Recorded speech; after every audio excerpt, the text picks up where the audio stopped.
Bonsoir à tous. À la une de ce journal, ambiance électrique au Sénat durant une vive altercation entre le président du groupe parlementaire du SDF et un sénateur RDPC.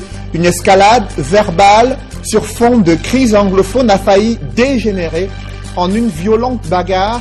L'appel du président du Sénat à l'apaisement n'a pas effacé la profondeur des clivages politiques dans un parlement où la pression du SDF agace les partisans du RDPC. Le gouvernement peine à lutter contre les réseaux des agents fictifs au sein de la fonction publique. 14 000 personnels de l'État sont appelés à clarifier leur situation administrative, mais la méthode utilisée par le gouvernement est critiquée par des Camerounais, alors que cette situation ne cesse de faire gonfler les dépenses de fonctionnement. L'on s'attend à ce que les investissements puissent se multiplier, ce qui n'est pas le cas. Vous le verrez dans un reportage réalisé sur l'axe routier entre Yabassi et Loum, des routes impraticables au grand désarroi des populations. Et à l'approche des fêtes de fin d'année, une insécurité grandissante gagne du terrain dans le 5e arrondissement de Douala. Là-bas, vous entendrez des témoignages des populations victimes des agressions et cambriolages à ciel ouvert. Le grand banditisme règne en grand maître sans qu'il ne soit inquiété par les forces de sécurité. On en parle dans ce journal.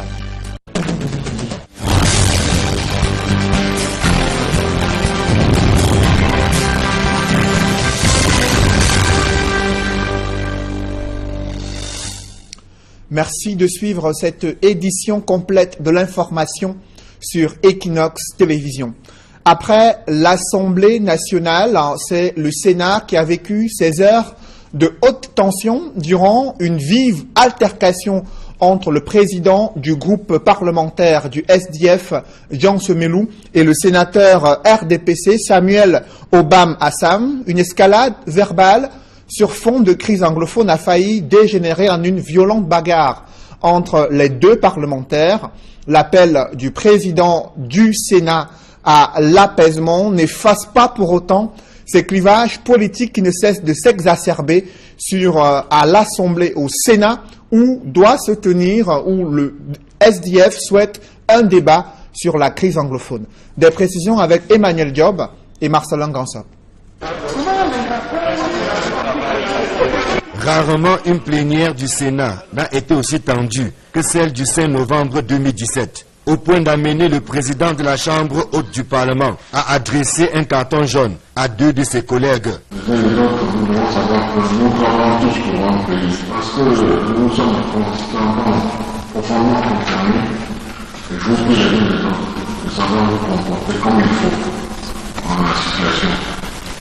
À l'origine du courroux de Marcel Nyadjifendi, un différend qui a opposé le sénateur Jean Tsomolou du SDF à Samuel Obam Assam du RDPC au sujet de la tournure que prennent les événements dans les régions anglophones du Cameroun. La tension est vite montée entre les deux hommes, suscitant des éclats de voix dont les échos sont parvenus jusqu'aux oreilles du président du Sénat. En père de famille, Marcel Nyadjifendi a demandé aux deux protagonistes de ne pas jeter de l'huile sur le feu de la crise anglophone avant de les convoquer ce mercredi pour apaiser les esprits. L'heure, a insisté le président du Sénat, est à la mobilisation des énergies pour sortir le Cameroun de l'impasse actuelle et non pour enfoncer davantage le clou. Pour le reste, la plénière, qui a duré à peine 10 minutes, a consisté à la réception de 4 projets de loi en provenance de l'Assemblée nationale. Des textes reçus en présence des sénateurs du SDF pour qui ce n'était pas le bon moment pour lancer l'opération Blocus. Aussi ont-ils simplement regretté le fait que leurs collègues du RDPC se comportent comme si le souci de la résolution définitive de la crise anglophone n'était qu'une préoccupation du SDF, alors qu'à leur sens, il s'agit bel et bien d'une question d'intérêt national. Il s'agit de savoir que les uns et les autres sommes très fondamentalement touchés.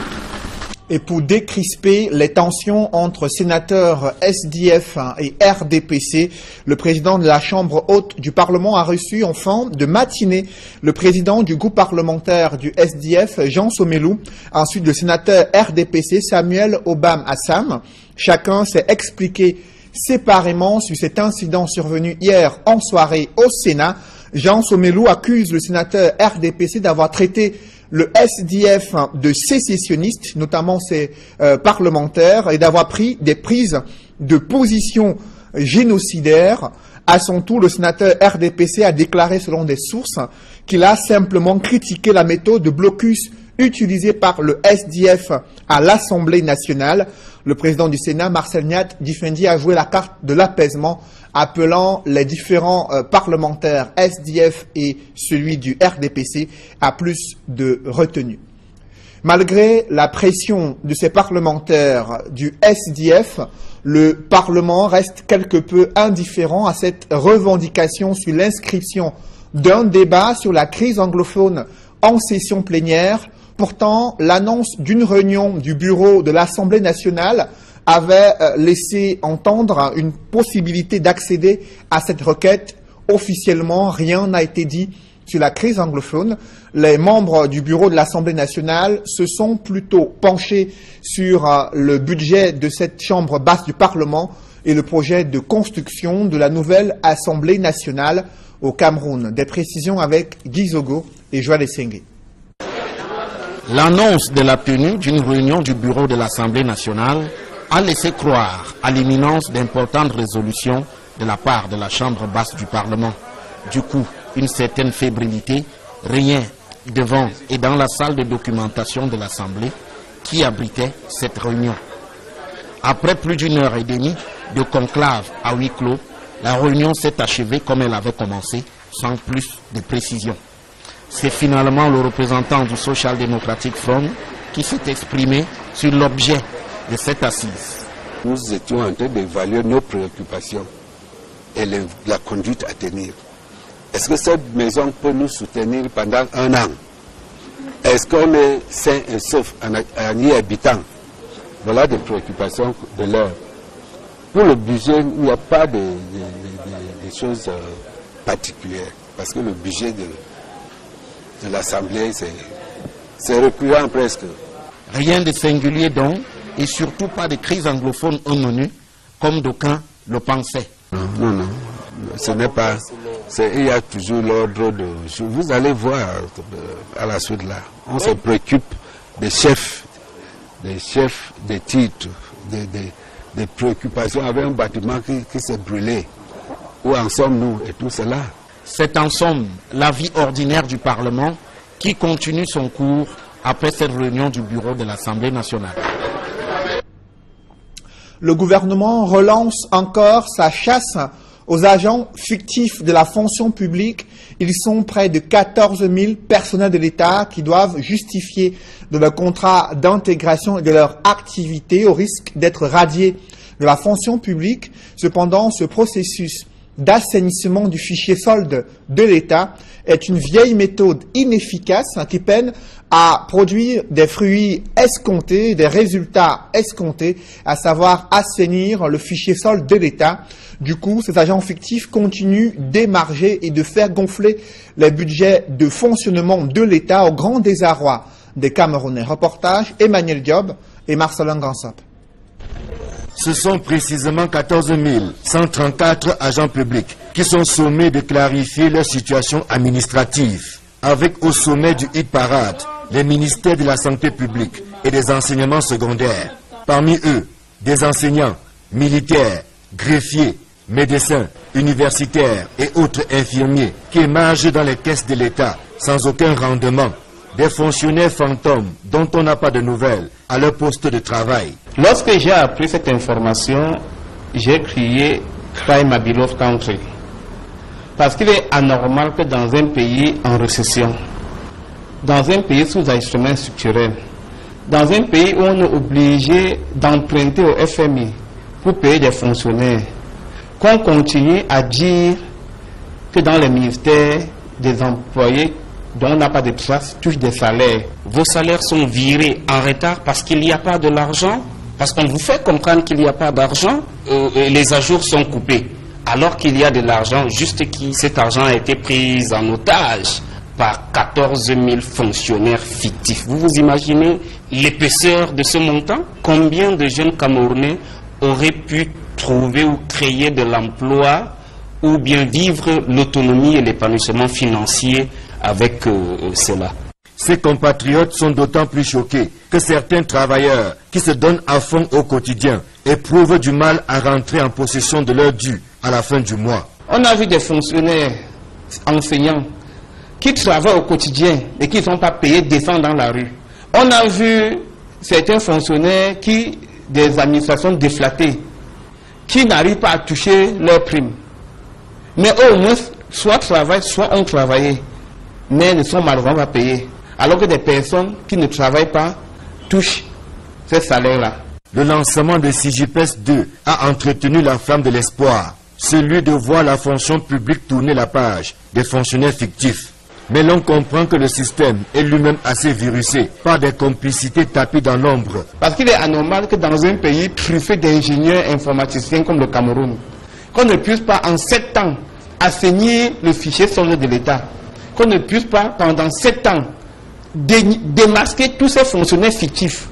Cela veut dire que quelque part il y a des complicités de qui se moquent en réalité. Parce que tous ceux qui décrivent cette situation sont parfaitement au courant de ce qui se passe, mais cherchent à protéger soit les leurs qui ne sont même pas souvent au Cameroun, mais continuent à émailler dans le budget de l'État. C'est vraiment déplorable et ça ne peut que faire pleurer le citoyen lambda qui ne parvient pas à joindre les deux bouts tous les matins. En attendant un jour de voir le bout du tunnel d'un assainissement qui n'a que trop duré, les 14 134 agents publics ont reçu des mises en demeure, ouvrant la voie à la suspension de leur salaire pour ceux dont la situation administrative ne serait pas claire. Des agents qui, pour la plupart, exercent dans le privé ou à l'étranger. Un vrai gâchis. Malgré la crise économique, vous l'avez suivi, le budget consacré au fonctionnement de l'administration publique reste supérieur au budget d'investissement public au Cameroun. Pourtant, les populations souffrent sur des axes routiers impraticables, notamment dans les bassins agricoles. Illustration avec la route Loum-Yabassi dans la région du littoral. C'est un reportage signé Jacques Molon et Éric Martial Ndjomo. Un lac de bouffe dans un paysage équatorial. Nous sommes sur le tronçon routier reliant les villes de Loum et de Yabassi, deux agglomérations de la région du littoral. Les 36 km qui séparent les deux bourgades sont un vrai chemin de croix pour les usagers. Les voitures usent allègrement leurs pneus au fil des mètres traversés.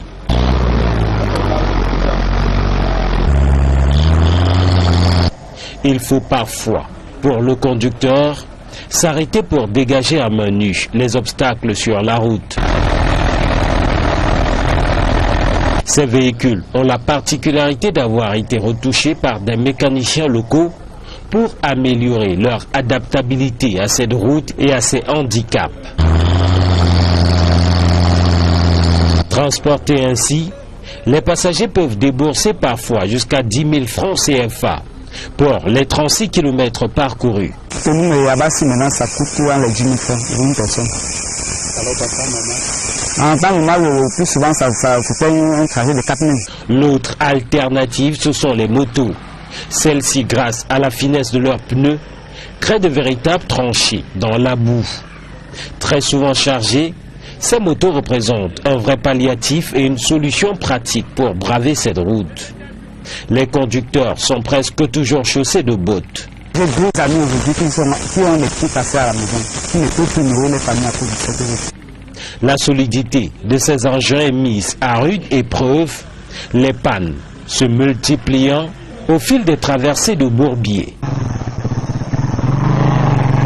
L'état de notre route, là, tous les jours, il faut entrer, on sort, on a panne, tous les jours, on entre, on sort, on a panne. Il faut dépenser beaucoup sur l'engin, vraiment. Exaspérés par la situation, les habitants de Yabassi ne savent plus à quel sens se vouer. Un avortement à cause de cette route. Chaque jour, on vient nous tromper, nous sommes fatigués. Nous ne voulons même plus que vous nous posiez des questions, parce que ça ne nous sert plus à rien. La localité est pourtant fertile au niveau de son sol. La terre est généreuse avec ses fruits. C'est la route qui manque le plus pour les écouler. Le plantain pourri au champ. Je sors pratiquement 10 tonnes de plantain par mois. Mais par moment, on n'a pas la voiture, ça pourrit. Voilà le sac de noix. Pour quitter d'ici aller à Lou, je paye 3 000 à 4 000 francs le sac. Et ça n'arrive même pas à 3 km. La Russie était une route, un boulevard. C'est comme le piste de rat aujourd'hui.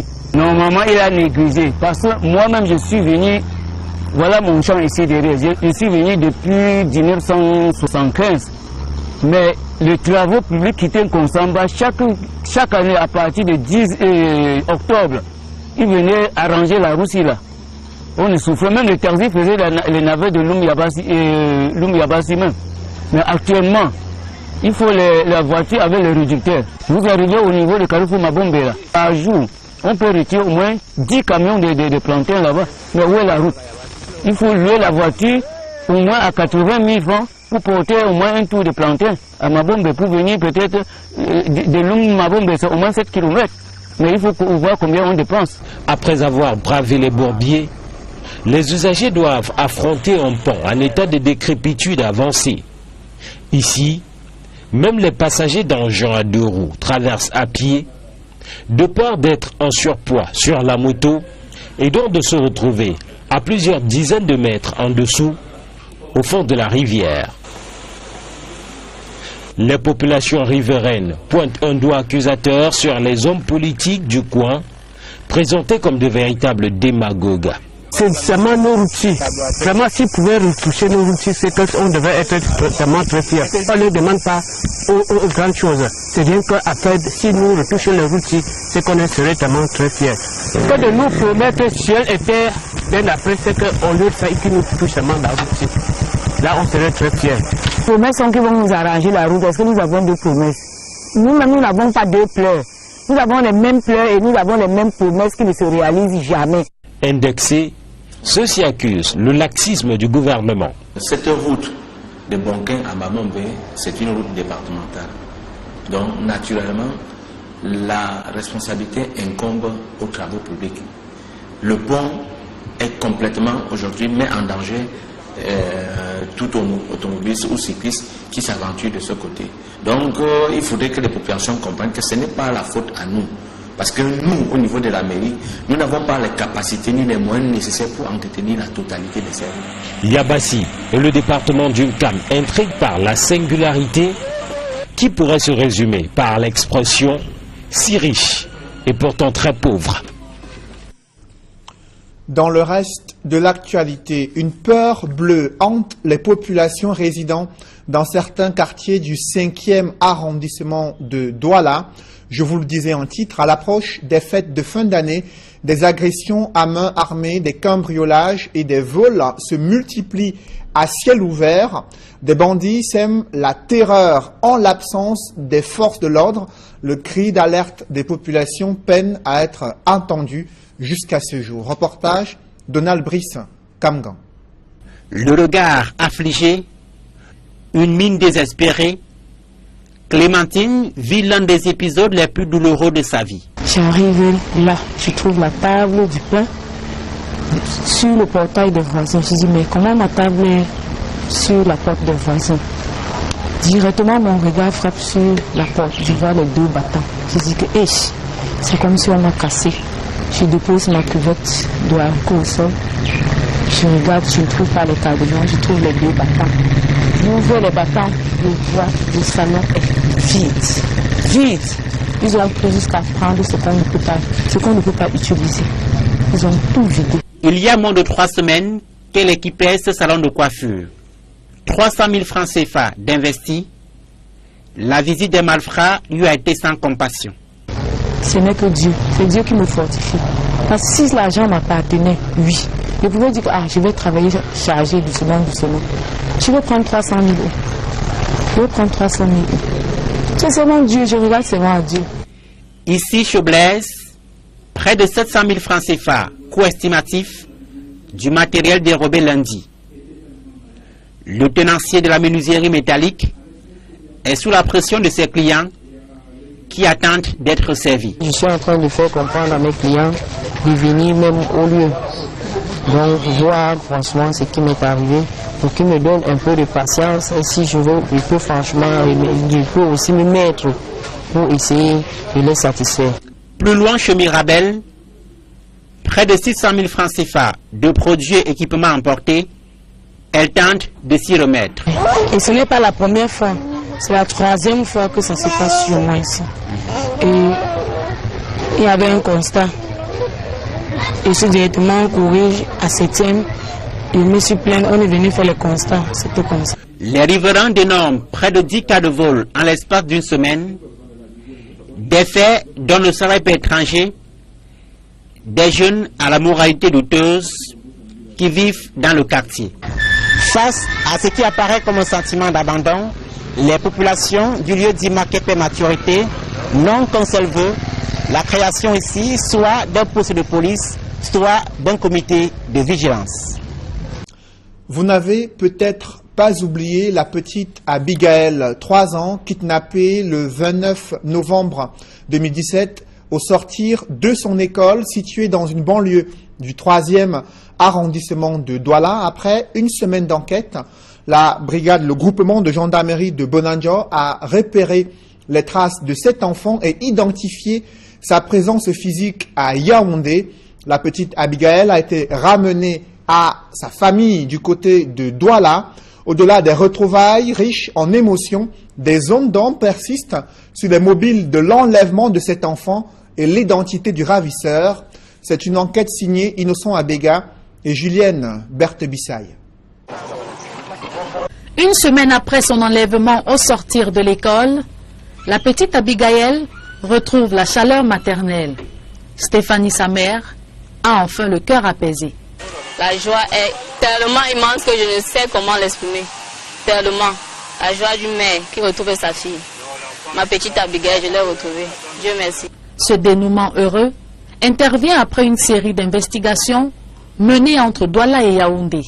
Les éléments du groupement de gendarmerie de Bonandio, sous la conduite du colonel Mvundi, ont retracé les pas de cet enfant et localisé sa présence chez ses présumés kidnappeurs résidant à Yaoundé.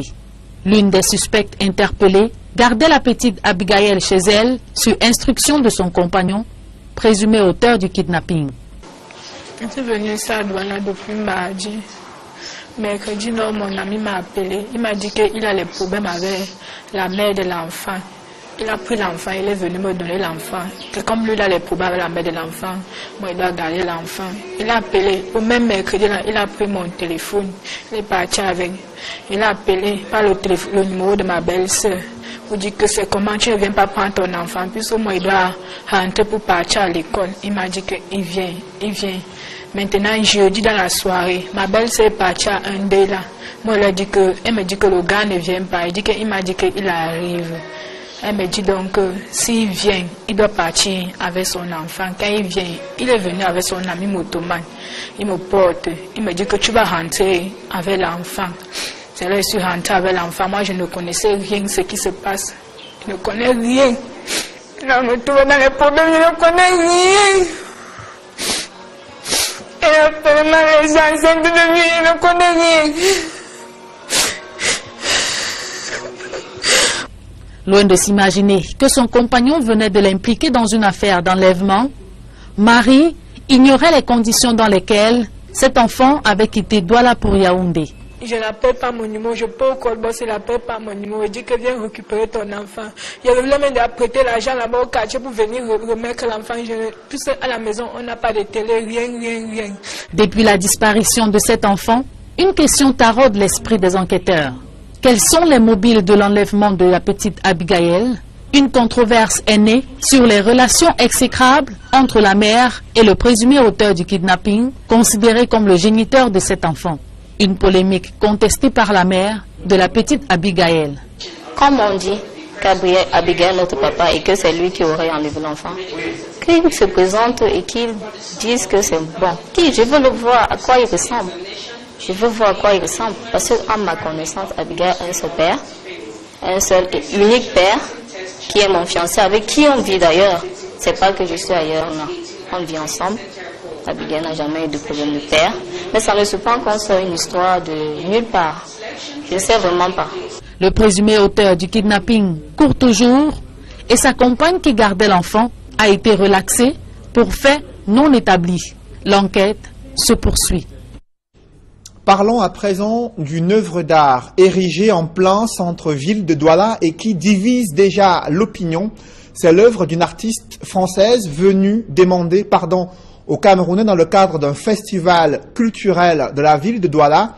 Cependant, lors de l'installation de cette œuvre d'art, les populations ont manifesté leur mécontentement. Reportage Warren Zede et Kate Diarra.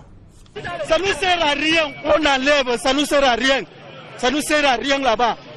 Ça c'est pour nous montrer que nous, si c'est on ne peut pas mettre comme ça. Donc ça ne sert à rien, on enlève.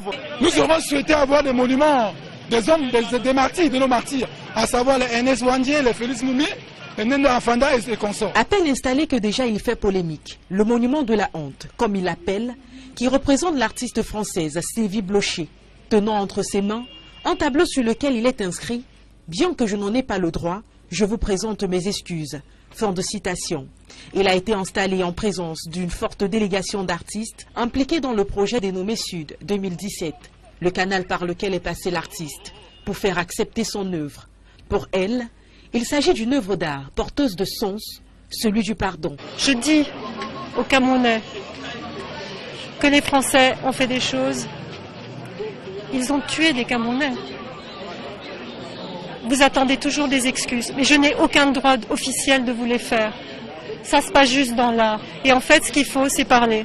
Et parler des deux côtés. Pas seulement parler du côté de la France, aussi parler ici. Un pardon qui n'est pas très bien compris de tous. Oui, le pardon, nous l'acceptons bien. Mais j'ose croire que ça ne devait pas être fait de cette façon. Le pardon, on aurait voulu que ça se fasse de manière solennelle.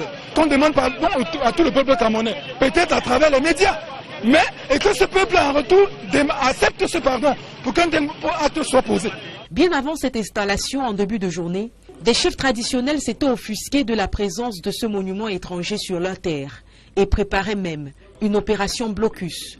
Selon des sources bien introduites, ils auraient reçu des appels de Yaoundé, les invitant à accueillir l'œuvre. Chose qui a été faite, puisque c'est le chef Bonakwamo en personne qui l'a béni. Et depuis lors, l'œuvre est la bienvenue. Moi, en tant que Bonakwamo, moi, un Akwa, j'ai accueilli avec fierté. Au-delà des chefs traditionnels, il y a des hommes politiques qui voient en cet acte une action à saluer. Pour eux, la polémique créée par le monument n'a pas lieu d'être. Il faut qu'on demande à l'État camerounais d'honorer nos martyrs. Et non pas de dire à une Française qui est venue dire « Excusez-moi de ce que mon État a fait contre vous », non pas de la rendre coupable de tous les maux. André Blaise et Sama, qui s'était énergiquement opposé à l'installation de ce monument, a été interpellé mardi soir et gardé à vue à la brigade de gendarmerie d'Aqua Sud. À l'heure où nous produisons ce reportage, on nous apprend qu'il a été déféré à la prison centrale de Newbel. Pour mémoire, il a tenté il y a plusieurs mois déjà d'ériger une statue de John Goufoncha à cet endroit. Mais après avoir été installée, elle avait été emportée par les forces de maintien de l'ordre, sous les cris de la population présente. Parlons à présent de ce festival des arts et de la culture Bangou qui draine du beau monde à la place des fêtes de cette localité située dans la région de l'Ouest. Une occasion pour des visiteurs de découvrir les us et coutumes Bangou.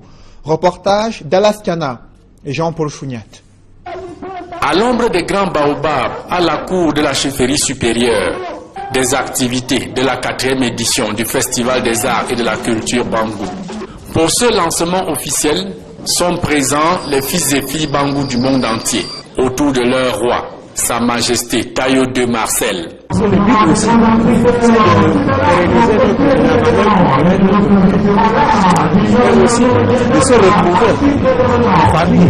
Inauguré par le secrétaire général de la région de l'Ouest représentant le gouverneur, les Bangou font étalage de quelques-unes de leurs richesses matérielles et immatérielles autour de Kambou, symbole vivant de la culture de tout un groupement.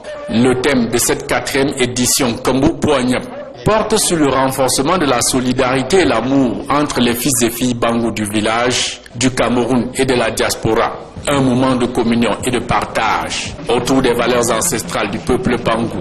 Pour les Bangou résidant à l'extérieur, le recours aux sources est plus que jamais nécessaire pour la préservation de l'identité culturelle Bangou.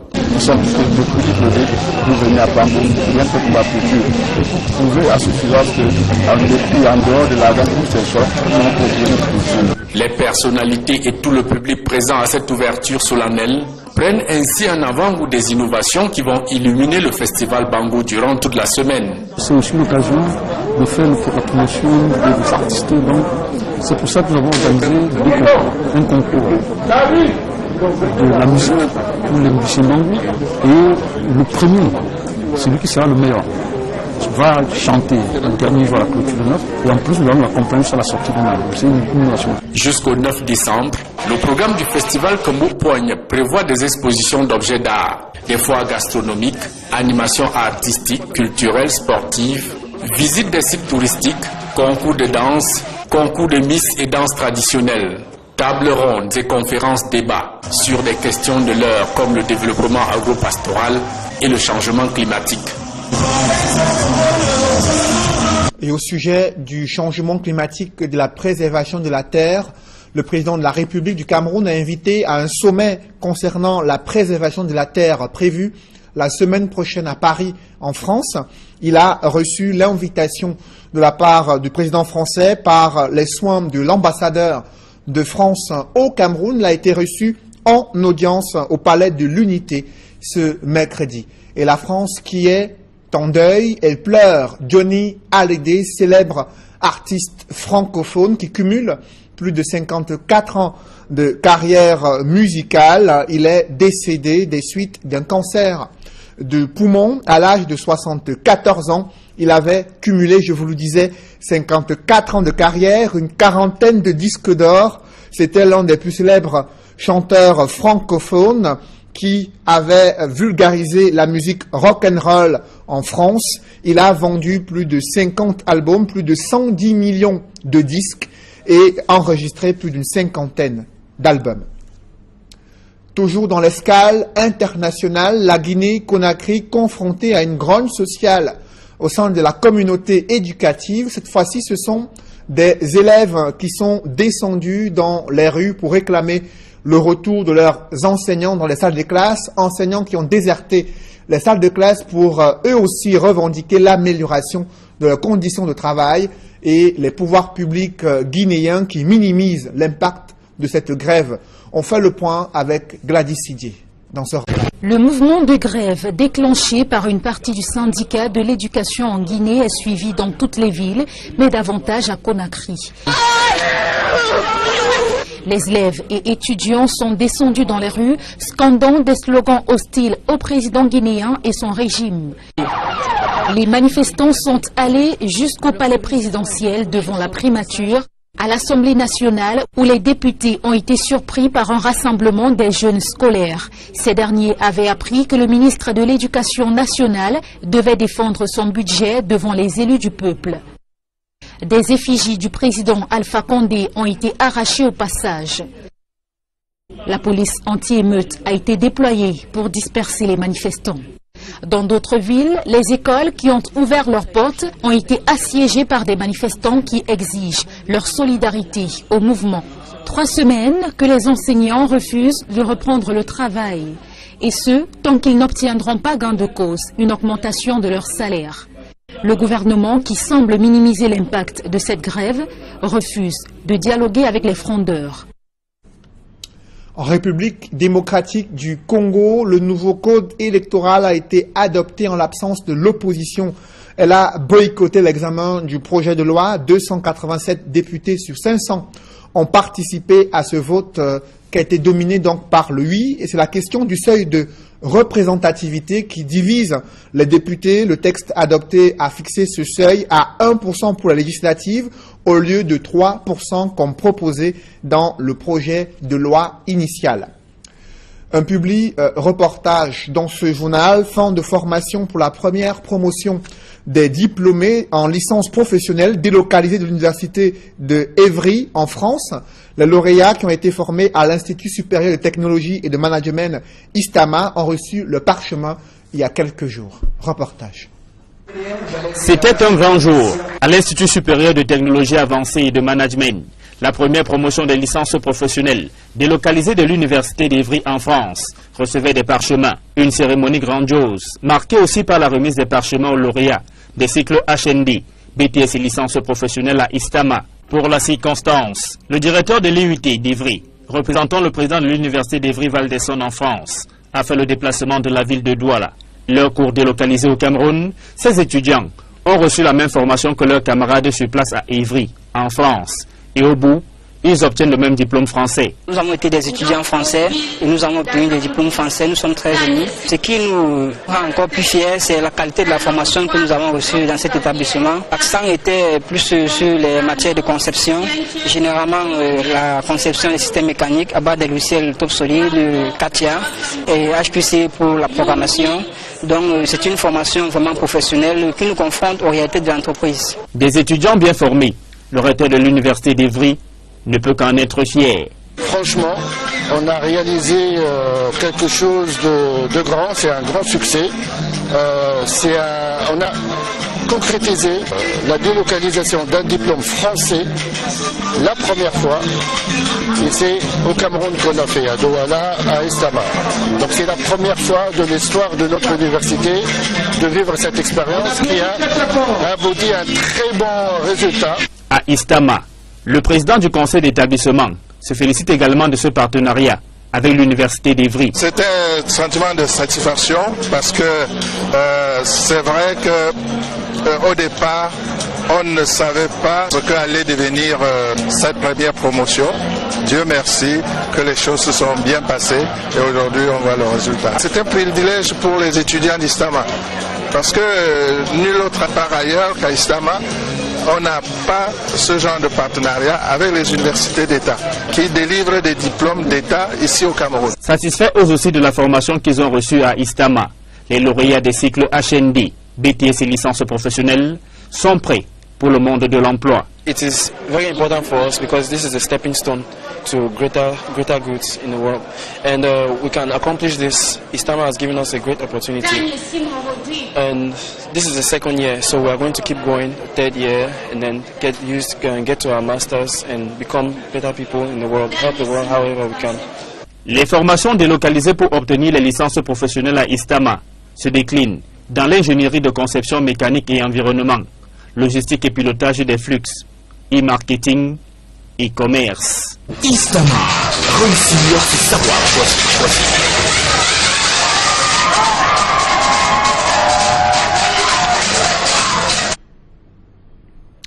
Mesdames, messieurs, c'est la fin de ce journal. Merci de l'avoir suivi. Ne manquez pas 2 rendez-vous ce soir. D'abord, Actu Santé qui vous donne les clés pour comprendre le dénome de la prostate, une pathologie bien présente au Cameroun, et un chirurgien urologue de renommée internationale, l'invité de Flavien Dongo. Et juste après, Actu Santé, le grand rendez-vous politique du mercredi 237 le débat, présenté par Duval Fangwa. Bonne soirée sur Equinox Télévision.